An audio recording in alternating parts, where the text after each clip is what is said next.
Et ce sont près de 2 millions de Français qui sont chauffés grâce à ce réseau de chaleur. Nous sommes de retour dans le Calvados, près de Caen, pour parler de ces particuliers producteurs d'énergie propre. J'ai rendez-vous tout de suite avec Yann, Rita et leur fils, une famille d'agriculteurs.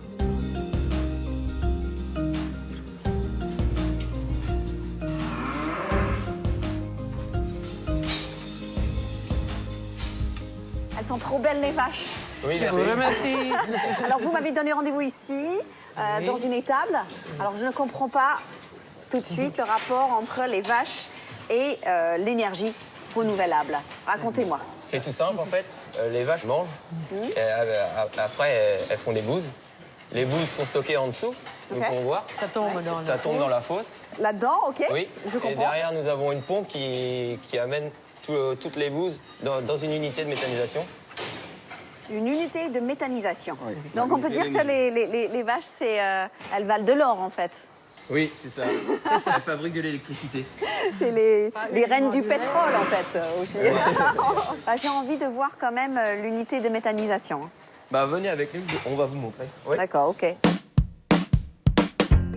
Les 340 vaches de l'exploitation des Mellink produisent chaque année 5000 m3 de bouse et c'est vers ce dôme qu'elles sont acheminées et que le méthane qu'elles contiennent est capté.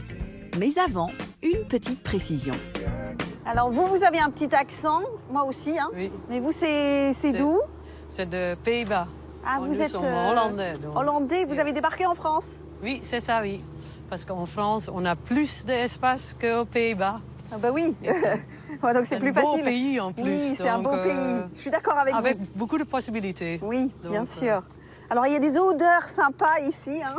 Je vous le dis tout de suite, on est vraiment à la On campagne. est à la campagne. hein. Et donc ici, on a l'unité de méthanisation. Alors il faut bien m'expliquer comment ça marche. Il y a les vaches qui font des bouses. Les bouses vont dans la méthanisation, qui fabriquent du gaz. Le gaz est aspiré par le moteur, qui lui fabrique de l'électricité et de la chaleur. Et cette chaleur permet de sécher le foin qui retourne dans les vaches. Et en plus, pour chauffer la maison, pour prendre la douche aussi. Donc, toute l'eau Donc, chaude.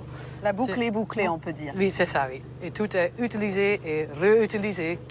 Le procédé de méthanisation est 100% naturel.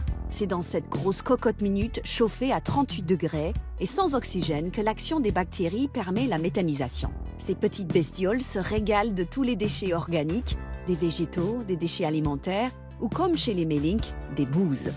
La petite famille a atteint son but, être autonome en énergie. Mais ce n'est pas tout. Leur installation produit l'équivalent des besoins en électricité hors chauffage de 570 foyers. Une électricité revendue à EDF qui assure un revenu fixe. Donc nous voilà au séchoir. J'adore, c'est spectaculaire, je trouve ça chouette. Et donc il y a du chauffage en dessous. Oui, il y a des grilles au-dessous. Et là, le chauffage arrive pour sécher l'herbe. L'herbe qui est récoltée dans les champs. Et c'est séché ici, donc. Et c'est en même temps notre stockage. Dès que c'est sec, ça reste sec toute l'année, en fait. En plus, c'est le foin de bonne qualité parce que c'est vite séché. Donc, la qualité reste dedans. Et c'est Oui. pour ça que c'est si vert que ça aussi. Et du coup, est-ce que ça coûte cher d'acheter une unité de méthanisation? Oui, nous, très cher. Nous, on a investi 2,4 millions d'euros. 2,4 millions? Oui, c'est beaucoup. Voilà, ça c'est beaucoup, beaucoup. Un budget subventionné à hauteur de 500 000 € par différents organismes comme l'Agence de l'environnement, le Conseil général ou encore des aides européennes. Et vous rentrez dans vos frais quand même aujourd'hui? Ah oui, oui. Bon, super. Avec ce projet-là, on est moins fragile. Bien sûr, donc vous avez pris un risque et ça paye. Alors si je résume bien, vous produisez de l'électricité pour des foyers et aussi du chauffage avec votre gaz, mais on peut aussi utiliser le gaz pour faire rouler des véhicules. En Vendée, la première station de service 100% verte a ouvert ses portes. On va regarder ensemble.